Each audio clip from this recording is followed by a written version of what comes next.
Okay, let's get right into this because when I first looked at the packet for this deep dive, I thought there was a mistake. Right. Usually we're tearing apart a specific topic. Yeah. You know, the mechanics of AI, the fall of Rome, something big in conception. Yeah, a clear subject A that leads to a clear conclusion B. Exactly. But this is different. We aren't looking at a topic. We're looking at a date. Yeah. Just a single date. February 12th. February 12th. And my first thought was, okay, what is that? It's just a square on the calendar. It feels completely arbitrary at first glance. Totally. But then you start layering the sources, the legal statutes, the biographies, the festival archives, and this single day starts to look less like a random square, more like, well, the source uses the term temporal wormhole, which I love. It is a bit of a wormhole. I tend to think of it as a historical spine. That's fine. Yeah, if you look at it, February 12 acts as this magnetic attractor over the last 200 years. It pulls in the legal machinery of slavery, the birth of the man who would end it, the invention of gospel, the rise of the NAACP. It sounds like a conspiracy theory board when you list it like that. It does, but the connections are, they're incredibly tight. And that's our mission today, right? To test this chain connection theory. It's a conversation across time. Exactly. How does a law written in 1793 end up arguing with a music festival in Nigeria in 1977? That's the puzzle we're unpacking. So let's set the baseline. We have to go back to the foundational trauma of this whole timeline. February 12, 1793. The early days of the American experiment. The ink is barely dry on the Constitution. It really is. And on this day, Congress passes the first Fugitive Slave Act. Now, I think a lot of us have a vague high school textbook idea of this. You know, it allowed slaveholders to catch runaways. Right. But when you actually read the statute, the legal mechanics of it are they're terrifying. It's chilling because of how it operationalized the Constitution. You have Article 4, Section 2, but the 1793 Act gave that clause teeth. Very sharp ones. It effectively deputized the entire country, yes. The entire country. It gave a slaveholder, or even just their agent, the power to cross state lines, seize a person, and drag them before a local magistrate. And here's the kicker. The standard of proof was practically non-existent. No jury trial. No jury, no right to appeal. The person being accused wasn't even allowed to testify for themselves. The word of the captor was often enough. Which just creates a kidnapping economy. Precisely. It meant that a free black person in, say, Pennsylvania wasn't a citizen with rights. They were just property out of place. It turned the so-called free states into a hunting ground. The source uses that analogy, the law, as a hunting dog. It's a perfect metaphor. The law wasn't a shield. It was a predator. It made freedom geographically fragile. There was literally nowhere in the United States you could be truly safe, and it criminalized solidarity. So if you help someone, you are now a federal criminal. Exactly. So that's our anchor point, February 12, 1793. But then the timeline does something deeply ironic. We jump forward 16 years. To the day. February 12, 1809. In a little log cabin in Hodgenville, Kentucky, Abraham Lincoln is born. The universe has a strange sense of humor. It really does. You have the hunting dog law, born on February 12, and then the Great Emancipator, born on the exact same day, less than a generation later. It serves as this hinge in history. On one side, 1793, you have the legal architecture of slavery being built up. And on the other, 1809, the birth of the man whose administration would eventually tear it down. Reluctantly at first, but yes, decisively in the end. But the sources make a really nuanced point here. It's not just about Lincoln the man.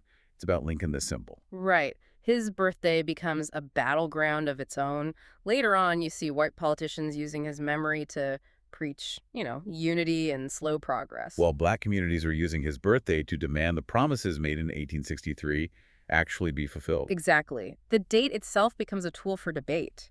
But to see how that debate evolves, we have to jump forward again, about a century. But we shift from the courtroom to the choir stand. This was the biggest surprise for me in the research. February 12, 1907. The birth of Roberta Martin in Helena, Arkansas. A giant of American music. Just a giant. I knew the name, but I didn't get the technical shift she represented. The analysis in our sources calls her the sonic bridge. That is the perfect way to put it. Before her, you had spirituals, the songs of survival from slavery. Raw, a cappella, incredibly emotional. Right. What Martin did in Chicago was structural. She took that raw emotion and applied classical piano techniques and specific choral structures to it. She codified the sound. The gospel bounce. She gave the struggle a musical architecture. But she was also a business mogul. She founded her own studio, controlled her own publishing. And that's a form of resistance too, right? That economic independence. Absolutely. She knew that if you control the publishing, you control the church service. Her sheet music went everywhere. So she isn't just composing songs. She's building a distribution network for Black culture. And think about the timing. This modern gospel sound is being created right as the civil rights movement is starting to percolate. And that is the connection. The song she structured became the soundtrack. When people were facing down fire hoses in the 60s, they were singing songs that Roberta Martin helped standardize. She gave the movement its voice. So we have the law, the emancipator, and now the sound. But the timeline isn't done with the early 1900s. 2 years after Roberta Martin is born, we get this direct response to that 1793 law. February 12, 1909, New York City. The founding of the NAACP. And the timing here, it feels like very specific political trolling. It can't be an accident. Oh, it was absolutely a challenge. They launched on the centennial of Abraham Lincoln's birth. Which is such a power move, because by 1909, the narrative of Lincoln had been sanitized. Yeah. Completely. The country was trying to move on from the Civil War by just ignoring the rights of Black people. You had the Springfield race riots just a year before. So when W.E.B. Du Bois, I.W. Wells, and their allies chose February 12, they were reclaiming that narrative. They were essentially saying, you claim to love the Great Emancipator, then you have to deal with us. The work isn't done. And look at the functional shift there. In 1793, the law is a weapon used against Black people. And the NAACP was created to flip that dynamic, to turn the courtroom into a battlefield for freedom. Using the law as both a shield and a sword. Anti-lynching campaigns, voting rights, Brown v. Board, it all starts right here. So February 12 transforms. It goes from the day the law started hunting you to the day the organization was born that would hunt the law. A pivotal inversion. But, history doesn't just move in a straight line. The sources take us to the mid-20th century, where this tension plays out on the physical bodies of Black men. And this is the most visceral part of the timeline. 2 events, same date, very different outcomes. Let's start with the tragedy. February 12, 1946.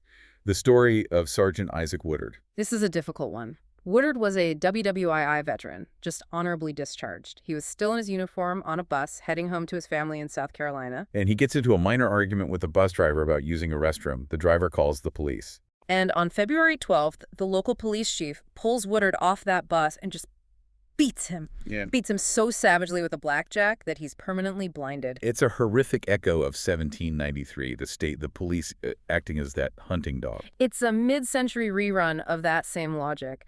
A Black man in a U.S. Army uniform represented a claim to citizenship, to dignity, and the local law enforcement physically crushed that claim. And legally, too. The chief was acquitted by an all-white jury. But, and this is why the date matters, the blinding of Isaac Woodard didn't stay local. It became a national story. Orson Welles talked about it on the radio. And it pushed President Truman. It shocked him so deeply that it became a major catalyst for him desegregating the armed forces.